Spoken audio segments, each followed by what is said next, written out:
Welcome, everybody. Alex, are we on? Are we recording? Thank you, sir.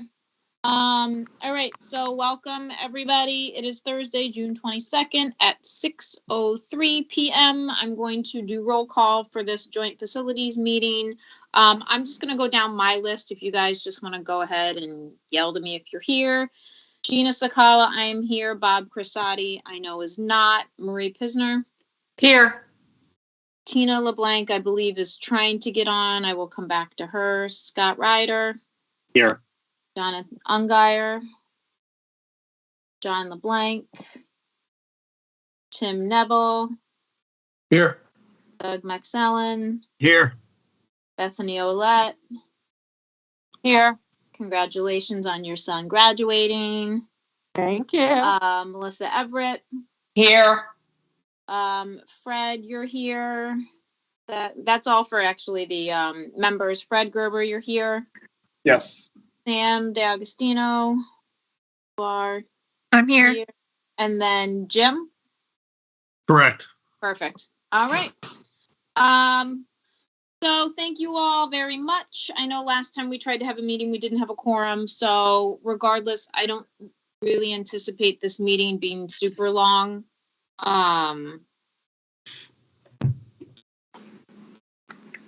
Scott, can you send that link again to Tina for me real quick? Yep. Thank you.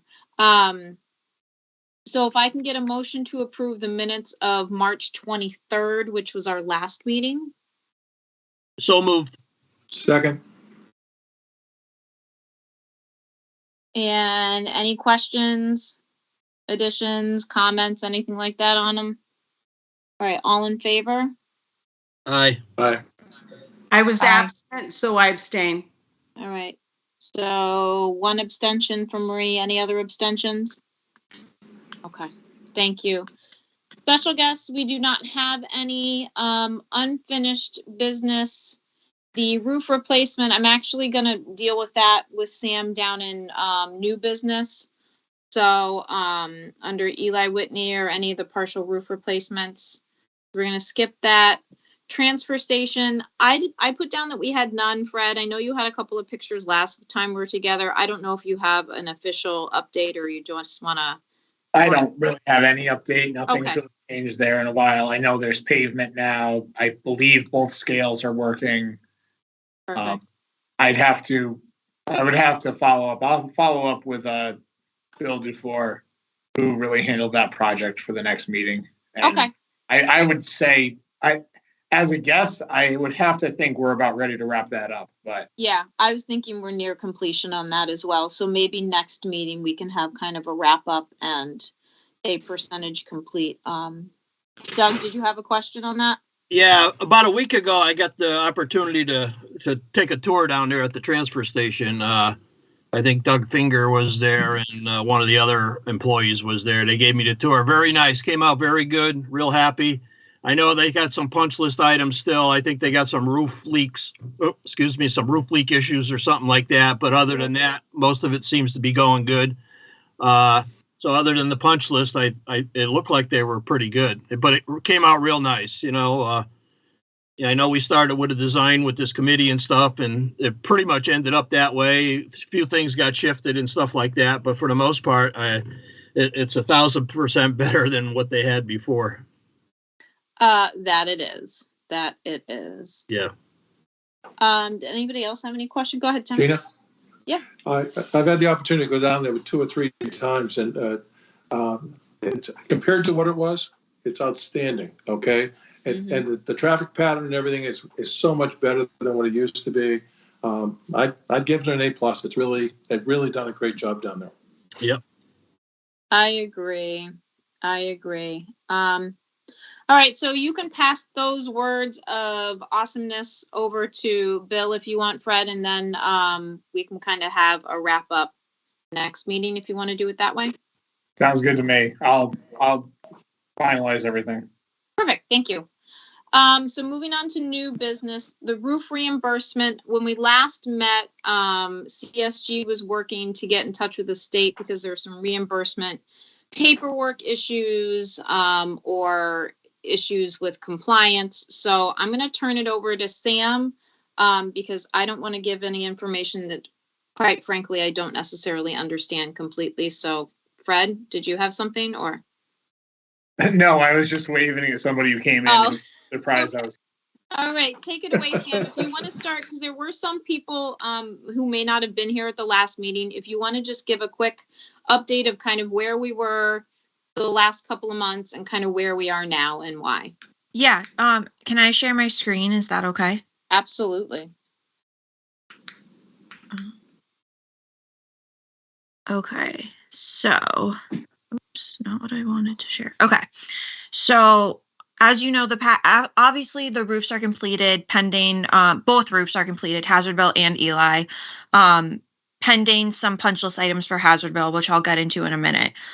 So basically where we were at with the state is we had the state change orders submitted for both projects. We received feedback from the state on whether certain PCOs from Silktown were eligible or ineligible for reimbursement, which I will also explain in a minute. The other main piece that we were having issues with the state was they hadn't uploaded the project numbers and the project information into their system. So we weren't able to submit reimbursement payments until they did that.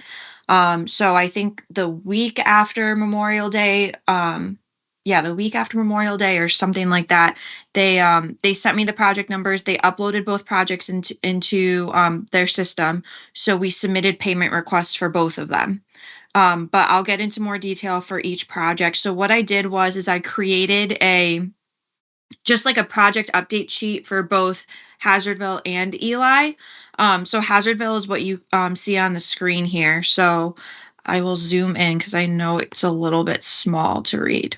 Sam, I'm sorry, but okay, there you go. I needed it bigger. Thanks. Yeah, I'll zoom in on the different parts. There's just a lot of information. So basically when we first started both projects, we had to submit a grant application into the state and then have a following PCR meeting to go out to bid. When we did that, the state approved Hazardville.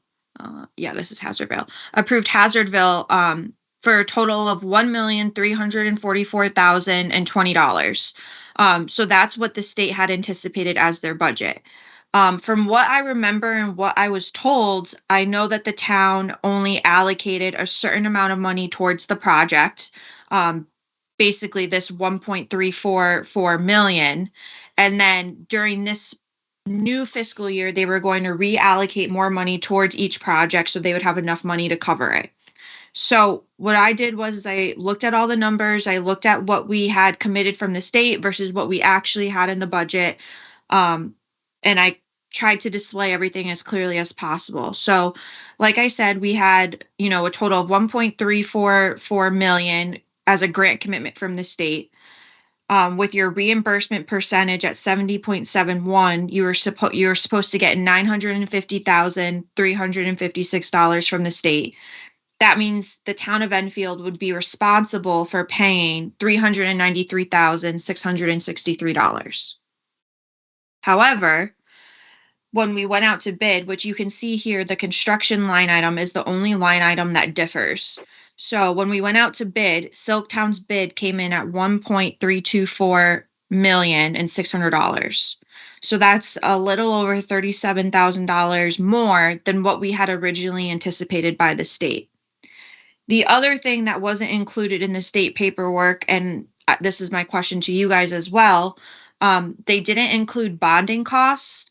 So I had from a previous cost estimate that the bonding costs were $9,000. I don't know how Enfield does their bonding, if they incorporate it into the total project budget, or if it's kept separate. So if we don't need to include it in the project budget, that's $9,000 less, and these totals would decrease a little bit. Yeah, and Sam, if you don't mind, we would have to have a conversation with John Wilcox as to whether or not they assign a portion, because I would assume John goes out for bonding on a number of projects at once, not individual projects. And I don't know if he allocates a percentage of the bond cost or origination fees to each project. So we would have to understand that from John Wilcox. This Thanks, Jim. this wouldn't be this would be a bond cost by the contractor, right? So No, No, because you go out to bond, you're bonding this to pay for it. so this is the cost to prepare the bonding to pay for it. Correct. Okay, gotcha. Wrong bonding I had. Yep, no problem. Okay. So with that said, I also then allocated for the alternate for Hazardville that was approved and the change orders. So that brings me to this box down here. So we had, with the alternate and 7 change orders for Hazardville, we had $257,633 worth of change orders. The contingency based on our budgets that we submitted to the state. So the contingency that we had for the project was $37,069. So subtracting that from the change orders, that means we need another $220,564 to add to the contingency to cover the change orders. Then we would have to add in the $37,979 for the additional construction costs based on the bid that we received. And then I can delete this depending on what John Wilcox says, but I just included it so we had it in here. The $9,000 for bonding fees. So in total, with these 3 line items considered, we would need to reallocate $267,000, $543 to the Hazardville project. With that said, does anyone have any questions before I keep going? I know I'm kind of going through a lot of numbers. Gina, I just had one question. Is this what we budgeted? Because I remember in our budget meetings, we had budgeted for money for the projects. Is this over and above what we've already budgeted? Do you know? I don't remember what the number was that we put in this year's budget. I'd have to go back. No, it was for overcharges. If you read the last meeting I went to, there was some talk about, but the allocations didn't go into the numbers didn't go into the state soon enough. Yep. Okay. Is that on top of it? That's my question. No, I don't think that would have been on top of it. This would have been to cover it. This is included in it. So I'm going to get to the state portion of it in a second. Yeah. Okay. So can I, before you get on to the next part, can I just ask Sam, the change orders in general, are they not eligible for the 70% reimbursement? That's what I'm going to get to in a second. Oh, okay. Perfect. All right. Does anybody else have any questions before she gets on to the next section? No. Nope. Okay. Go ahead. Okay. So basically right now, like I said, we need to have the town reallocate at minimum this $267,000 back to Hazardville. So leading into the change orders, and I apologize, this might be a little bit small. So we submitted the change orders into the state for Hazardville. The state came back and said that none of them were eligible, and they gave reasons for each of them. So for the alternate, they said that there was no backup provided, even though the alternate was approved during the PCR meeting with the state. So the state already knew about the alternate. I don't know why they said that it wasn't eligible. So what we're going to do is I'm going to respond to the state for each change order and basically counter whatever comments that they had saying that the change orders weren't eligible. So basically I'm going to send all these responses into the state saying, you know, the OCO2 was signed by Silktown in November of 2022. We submitted the change order in February of 2023. That meets the 6-month rule that they're saying that it doesn't follow. The last 2 change orders they were saying was maintenance, but I believe those were existing conditions that they ended up finding when they were ripping off the old roof and installing the new one. So that's going to be my counter argument to the state for those. So once I send that to the state, I basically just have to wait for a response from them to say, yes, we agree with you, or no, we don't. Hopefully it's a yes, we agree with you, and all of these will become eligible, and you'll get 70% reimbursement on this $257,633. If they don't, and Jim, you can maybe speak to this a little bit too. The next option would be to go to legislators and get special legislation to get the state to reimburse the change orders. Yeah, I'm a little surprised that they consider the alternate as ineligible, especially since it was included in their what they call their plan completion review, the PCR review. So, we're going to have to push back on that and say, look, this was included in the PCR review. It was approved to go out to bid. We did exercise the alternate, and therefore it should be approved. And then with the change orders, as Sam had pointed out, they were signed by Silktown in November. The change orders were submitted to the state by February. That is within the 6-month rule. So we're hopeful that they will find that these are eligible. If they don't, again, that's an option that if the town wants to discuss with their legislators and seek special legislation to get these costs as deemed eligible. Jim, is there Wait, any? Doug, hang on. Oh. Hang on. I'm going to open it up to questions. So I just want to Okay. make sure that they're done before we do. Yep. I have a couple more things if you want me to keep going. Yep, go ahead.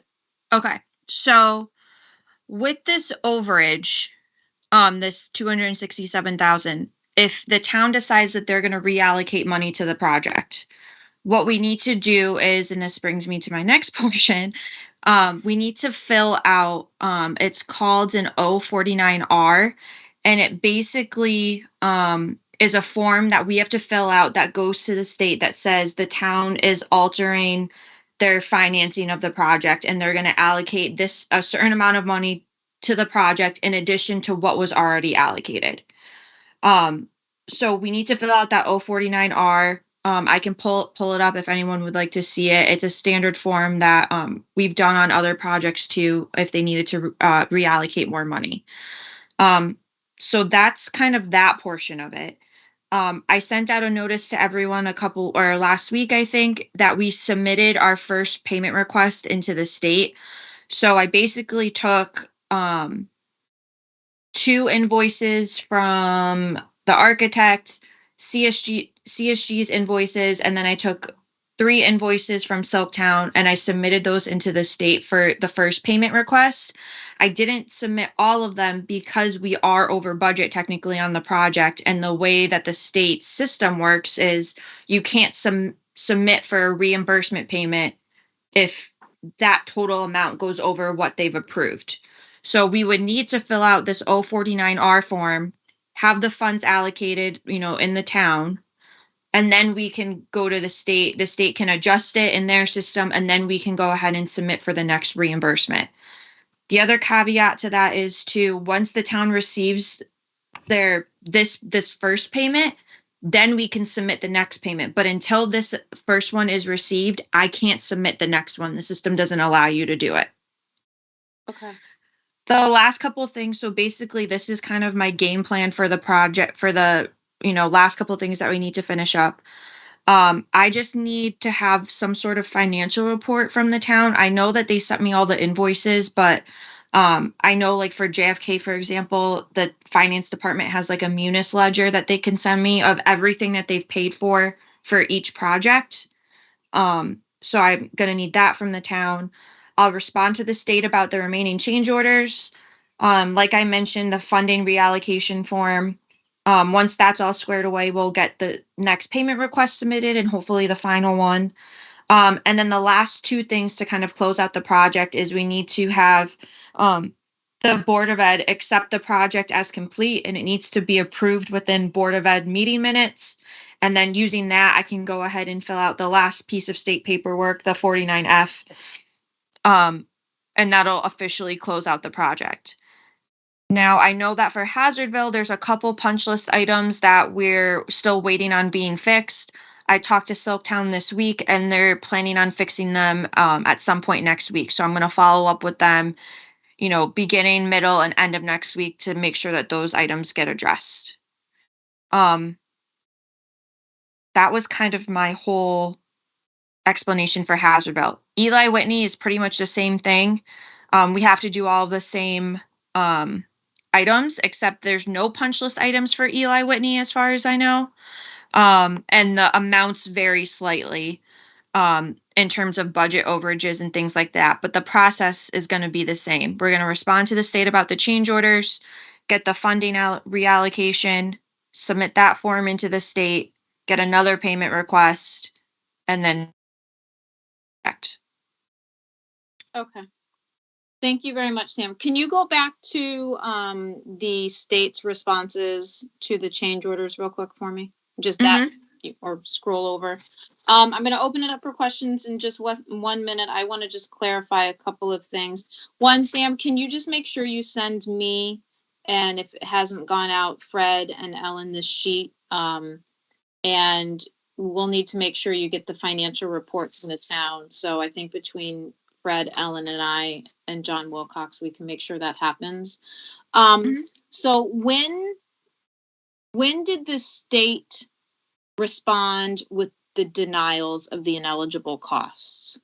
So I believe it was mid to late March. And then what I did was I talked to Silktown and I submitted a letter to the state from Silktown stating when the work was completed, thinking that would help kind of counteract them saying that things were ineligible. And then they came back and basically said, no, that's not going to do anything. So I kind of had to do some research and think of how we can present this to the state and make sure that we have all the information correct. And I went back and looked at the owner change orders. And you can see I noted the same thing here for Eli as well. So it's just a matter of getting these responses into the state. I wanted to review it with you guys first to make sure you guys were okay with it prior to me submitting them as responses to the state. All right. So we submitted the change. I just want to make sure I have the timeline. We submitted the change orders about mid or end of March. The state denied it. We then got a letter from Silktown. The state denied it again. And now you're going to review it with us, and then you're going to try it a third time with supporting documentation and whatever you need to do. Yep. Okay. Okay. And then my last question would be, if the Board of Ed has to accept it when the project is complete, when, or give me a timeline for that. Wouldn't we want to know like final costs and reimbursement before they do that? Or does that financial piece does not matter on the Board side? I would prefer to have all the financial portion of it squared away before I went to the Board of Ed, because the thing is, once I get Board of Ed approval, Jim, there's like a timeline from the date of that approval to submit the 49F, correct? That's correct. You have 1 year. So we just want to make sure that we have, more importantly, we want to make sure that we have the punch list items completed. Yeah. And then go to the Board of Ed for acceptance as complete. The situation regarding the change orders, I do think these alternates should be approved by the state.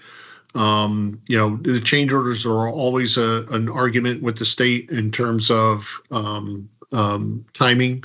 But Samantha has spent a good amount of time researching and looking at the approvals of the change orders. And I think we can submit a valid argument as to why they should be eligible or why they should be paid by the state. So, but that aside, once we get the punch list done, then I would say we should look to close out, or at least get the Board of Ed approval as complete. So that way we can start that process with the EDO 49F. Can that meeting with the state be in person, or is this really all done like via email and submitting of documents, and then they sit on it for a while and then? No, yeah, that's basically it, Gina. They don't do anything in person right yet. I think they're planning on getting back into the office soon. I heard that from Bob Selmer, who's one of the reviewers. But right now everything is virtual and via email and so on. All right. All right. I appreciate it. That might be all of my questions right now. I'm going to open it up. Doug, go ahead. Yeah, Jim, is there, if they deny us again, is there an appeal or a mediation process that we could go to before we have to go to legislation? Not really. It would be the second time that they're rejecting it. And, at that point, I don't think there's anything that's going to change their mind. So, I would recommend if we want, we go to special legislation to get it approved. Okay. All right. What's the total between the various projects? Do we know that? What's overage right now? Just out of curiosity. So it's 278,426 for Eli. And then it's another 267,543 for Hazardville. All right, so about 600,000 roughly. Mm-hmm. Okay. Which is not okay. No. Which I just need to know, and I asked Donald Dunes this because I thought I wasn't sure who was doing this new reallocation. So if you have already reallocated the money, that's fine.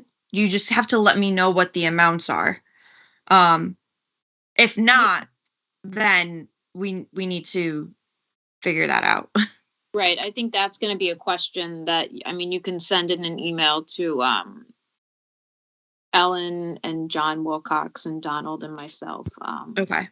Because honestly, I don't remember. I thought in the CIP we may have done that, but I'd have to dig out my sheet. Okay, so Gina, I'm looking through ours and I'm not seeing it. Okay. Maybe it was a topic of discussion or right. Yeah, And I'm looking at all I don't ours. know, Maria. I probably have 6 or 7 different versions of and dates of those. Yeah, and I'm looking at them at the last one because I did date them all. But I guess Mhm. my question is, could we have copies of this, Sam? Could you email us all of the sheets that you've got in front of us here? Yeah, I can send these to you. Okay, thank you very much. I'd appreciate I think that. that would be helpful, and maybe a learning lesson that in the future we really need to discuss these change orders. And I don't know if it's some of these change orders. I just assumed, like we've always been told, you have to do it. You have to do it. You can't do the project without this change order. And I'm not a construction person. This is sort of above my pay grade. But we can't be in a situation where we're $600,000 in the hole. I agree. Yeah, and Gina, if Yeah. you notice, Agreed. the majority of the change order cost is the 2 alternates that were Yeah. accepted, which, like I said, is kind of confusing to me that the state's denying it, even though it was in the PCR, it was approved to go out to bid. And as a result, when it's approved to go out to bid, if you exercise that alternate, then they already pre-approved it. And it's eligible technically. Right. Yeah. Exactly. That makes sense to me, but all right, Doug, were you done? Well, the only other thing is I think some of these change orders were questionable as we went along. And I know we had conversations on some of them. And some of them, I think, it's kind of hindsight now, but I think the design team should have picked up some of these and incorporated them into the project right out the get-go. But it wasn't done, so we are where we are. Yeah, I have a question and a thought. And the thought kind of amplifies what Gina said about being more careful in advance, but really thinking of the questions that we need to ask. I always, when I see architects and engineers making presentations to local government and everybody's listening, but I'm always like, okay, we need to ask more hard questions. And we need to think them up in advance so that we really are prepared. And the other thing, just because if you think this is above your pay grade, Gina, it's way above mine. And so I see that this is about eating a bunch of money and losing a bunch of time. are there other ramifications of this, like legal or, other kinds of trouble that could ensue? I mean, I'm going to say no, unless we don't pay the bill. Correct. That's Right. the way I look at it. And I think that's in the end, I'm hoping that Sam is going to be able to, work the magic and with whoever's help, deal with getting these reimbursed, because it does seem pretty silly to me. I'm a little worried that this started 3 months ago and we're still in the denial stage. That doesn't make me happy. And I really wish that it was already taken care of. So, Sam, we'll light a fire under you, and hopefully you'll light a fire under the state. But at that point, I think it's a fight with the legislatures, if it's denied. Anything else, Melissa? Oh, you're muted and She's frozen. muted. All right, Scott? I just wanted to ask a clarifying question, and these are just round numbers, but we're talking about approximately $600,000. It's a little below that, but 71% is say 425,000. So if this goes through and the state eventually agrees that all these things should have been included, we're really I say only, and I don't mean it like this, but like we're only 175,000 over the budget, correct, on this project? Not 600,000. 600,000 is the total that we're going to have to be paid. Theoretically, wouldn't we be getting 4.25 back? Yes. That's the way I see it. If I'm wrong, Sam or anybody else. No, you're right. No, that's right. That's the way it looks to me. So yeah, so I mean, if this is a $425,000 fight, then we need to. Then we need to fight it. Yeah. Yes, exactly. All right, thank you. Right. I agree. Anything else, Scott? Anybody else who's either didn't raise their virtual hand or I don't see raising their actual hand? Sam, anything else in conclusion from you, or Jim from you, or Fred from you on this? No, I don't have anything. No, we know what we have to do, and we're going to start moving forward on it. Okay, and we appreciate your hard work, and we'll appreciate a lot more hard work, because we all know as a subcommittee and also some of us elected officials, this is not a great situation if we can't get the 70% taken care of. Understood. All right. Thank you very much for that, Sam. I appreciate that. And if you do send that worksheet out again to everybody, let's make sure we can get it out to, I think Ellen actually may even be on. We can get it to Ellen and John Wilcox. And are you going to need that financial report from us prior to the last meeting word with the town, or do you want to work that out with John? I can work it out with John. Okay. The only thing is so I asked Becca at his office for it, and she said that they weren't the ones that handled that. So I don't know where that, I don't know who was responsible for paying the bills for both roof projects. Okay. So that might be the only thing that I may need help with kind of figuring out, but I think we're all on one email chain anyway, so somebody, I have confidence that one of us will be able to answer your questions, just not me. I don't know. All right. Thank you very much. I appreciate that. Next item for new business is the Alcorn roof replacement. I'm going to hand this over to Fred. He's just got a sort of a smaller update on this because this is kind of the only one that we have going right now. So we have begun design on Alcorn roof, and the architect is going to apply for reimbursement accordingly. We are eligible for 35% reimbursement for the area of the building that's used for Board of Ed space. So roughly a third of the building is used for Board of Ed. So we will get 35% reimbursement for roughly a third of the cost. So that those numbers remain to be seeing exactly what that works out to, because it goes by just the area of the rooms. It doesn't include hallway or bathrooms or shared space, only offices. So at least we are getting something out of it. We are looking at July 1st as hopefully the design phase will be complete by July 1st. Unfortunately, due to the timing of this, it is unlikely that we will be completing this project by the fall if we are going to apply for reimbursement. So it might, I would say the estimate now would be that we are going to be working on design and reimbursement during the summer, and then hopefully getting it completed for next spring or summer.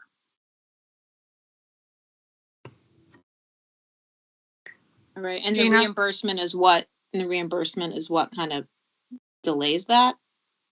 So projects need to be applied to the state by July 1st, and we are not going to make that deadline. So we're going to have to align this for next year. That's unfortunate. Okay, Yes. Gina, quick question. go ahead, Marie. Alcorn was part of the roof referendum, was it not? So I guess my question would be, why did we wait so long to get a design team in there? It was part of the roof referendum that passed November of 2021. And here it is, June 2023.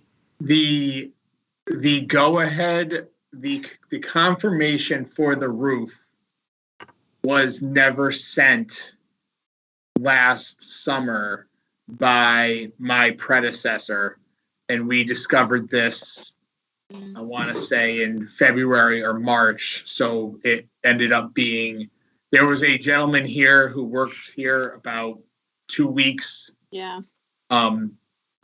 It was assigned to him. I was working with Russell and Dawson on a different project. They asked me about this, so we looked into it. A confirmation, notice to proceed was never sent. So this Well, was slated for late summer of 2023 on the schedule that we have, Marie, for the referendum. Oh, it is? Or for the roof referendum.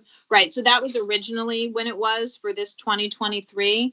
But I mean, I agree, to get a design team in and have it done would have been, although we would have started incurring costs earlier, but I don't know that would have been an issue. So I kind of agree with you. I appreciate, Fred, you doing what you needed to do, since the person before you didn't. That sucks. So now we play catch up. Okay. Yes. Marie, anything else? No? All right, go ahead, Doug. Yeah, Fred, based on our current situation, and since Alcorn's still in the design stages, before it gets to 100%, can we be assured somebody on your team will do a walkthrough with those drawings to see if there's anything that they may pick up that the architect missed that we could include into the contract versus having it come up as a change order later? And again, I know everything can't be found sometimes because there could be hidden stuff. But if there's stuff obvious, like I think some of those other changes were during the design period, at least we'll pick them up and incorporate them. Yes, I mean, well, I've been working with them the whole time. I've done walkthroughs with them multiple times. We have he might have actually joined meetings before. Greg Rose, he's been working with us on a lot of roofing projects. He's joined the walkthroughs. So we are doing our due diligence. Okay, that's what I just want to be sure. Anybody else have any questions? Fred, anything else from you on that? Yeah, give me 1 second. I'm just looking something up. Sure. While you're talking, I mean, so Marie, kind of to your point as well, the 2024 and the 2025 roofs, not including the annex, is Parkman, Crandall, and Stowe. So I don't even know that we can get a jump on design on those. Is Marie even here anymore? Oh yeah, there she is. Because we're still waiting for the final, I guess, what are we doing with the school modernization and what we would do for that. So it would be like, we wouldn't be in this situation if we could start design with those 3 roofs now, but I don't think that makes sense to pay for a design on the roof that we may not have, that's going to be in the roof-orendum, and because it may be a separate. So as an aside. No, I agree with that, but Alcorn was not, if we do and we can move forward with the modernization, Alcorn wouldn't be a building that we'd be looking at for that. So, Yeah. And the same thing, the EPD, the roof for the public safety, that was Yeah. supposed to be last year, and that's another referendum. So now we have all these roofs on our roof-orendum that might actually end up filtering into different projects, and correct. it's No. making, I mean, it's wonderful that we're able to do all of it, but it kind of makes this difficult. Well, Chief, not only, question. Go ahead, Scott. No, I was just going to say, if we're going to put the schools on hold for the time being until we figure some of these things out, can't we move other projects to place and, to everybody's point, start working on those 2 or 3 roofs instead of the 3 that you were saying would have been next, but are all potential SMC buildings? Right. I think we definitely, I don't see why we can't. I think that that's more of a town staffing issue to make sure that they can. The ones that aren't included in a potential another referendum right now is only the annex. The Public Safety Gotcha. Academy would have the PD and potentially Parkman, Crandall, and Stowe possibly could be dealt with in the modernization one, but it really depends on what the final say is on what school is going to be what and what they're doing. But I also do believe that we have contingency plans or other roofs that we could do if, let's say, Stowe's coming offline and it's not going to be in the roof-orendum anymore. I think that we have other roofs that my understanding is that we can insert for them instead and not have to go back to the state, but don't quote me on that. 1 sec, Doug. Fred, were you good, or do you still? Yeah, I was just looking at the timeline. There was an initial conversation between David Supernot in July, and then it disappeared, and then I picked it up after I started in January. Okay. So we lost about 6 months of procedure time, unfortunately. Which would have put us in the summer as far as getting the roof done. Right. We would have had time to figure out all the logistics and apply to the state for the project in time to get it done in ideally the fall. And unfortunately, that's probably not going to happen at this point. Yeah, that's really unfortunate, but all right, Doug, go ahead. Yeah, no, I just want to make a comment because, the ones that are tied up into different programs, I can understand that. But if there's anything we can move, because every month we hold off a project, it escalates the cost, both material and labor. And it just chews away at what we have to spend, unfortunately. And, if we can move anything, it would be to our advantage so that, we can save as much funding as we can and utilize it for something good. Right. So I know annex design is supposed to start in 2024. Maybe that's a conversation to bump that up. But I mean, I don't know that that's a decision that, I don't know who makes that decision, to be quite honest. I don't know if it's us or something I can look into. And I guess with that, it would be, what are the other potential roofs that we could put on the list if we're taking a roof off? But I don't want to officially take any roof off until we know that like these highest offenders need to be done first. And I don't want to take the EPD off if we don't know that we're doing the complex. And I don't want to take Stowe off if we're not you're going to repurpose or, get that refurbished. We need to make sure these stay on, unless they're going to be taken care of in a timely manner under another one. Right. Yeah. Go ahead, Marie. So we should be knowing very soon the recommendations from the modernization program, correct? I mean, we're going to need that pretty soon if we're going to put it on a November ballot for a referendum. So with that said, I mean, I would encourage we get that sooner than later, taking a look at that, then looking at, having Frederick and Donald look at it and say, okay, here's a better timeline. I agree. We need to get a list of the roofs and the dates because, like Doug said, we're not only talking about money here, but we're talking about roofs that could possibly be leaking or causing more interior damage. And that's another expense that we're looking at. So I think we need to be a little bit more diligent and actually make a list. I know at one point we had a list of priority, which roofs were worse than others that needed to get done first. Do you guys have the list? Do you have the list of the roofs under the rooferendum and the years and stuff? If not, we can make sure we send it out again. I have mine, but it's buried. I'm sorry, I didn't hear you. I said I have mine, but it's buried. So if you want to send a new copy to everybody, that would be great. Tina, what did you say? I'm sorry. I still have mine. Okay. Thank you. All right. Yeah, we can make sure we send it out with sort of like the dates and the notes and everything to everybody, so everybody's on the same page with that too. Good. Yeah, we need to start moving forward.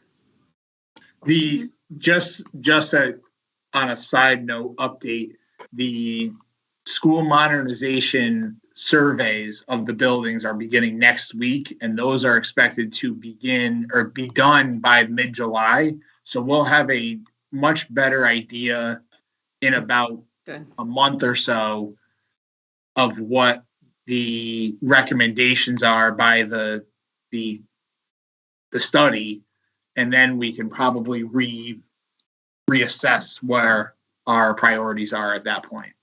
Okay, good. Thank you. That makes me feel a little better. Good. Okay.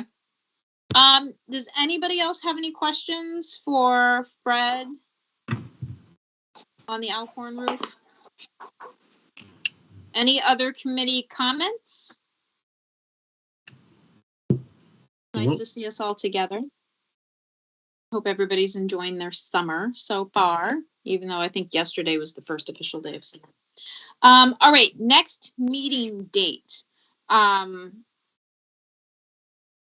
doesn't sound like we need the first one in July because I don't think that we're going to have an update from Sam in 2 weeks. Based on how quickly the state has moved thus far on our reimbursement. And I would assume that the first meeting we're not going to need. So let's go to our second meeting date in July, and hopefully we'll have an update from the surveys as well. And we can kind of maybe have a better idea of what we're looking at that point. So that would be the 4th. That would be the 27th. Okay. Yes. Let's just make sure that there is nothing, doesn't look like there's anything on the calendar per se. So Joint Facilities Committee meeting will be at 6 p.m. on the 27th. So please pencil that in. Any last comments, parting words, anything like that? No, I'm Doing a good. great job. All right. Awesome. I appreciate you guys. And have a great night. All right. See you soon. Thank you. Thank you. See you, everyone.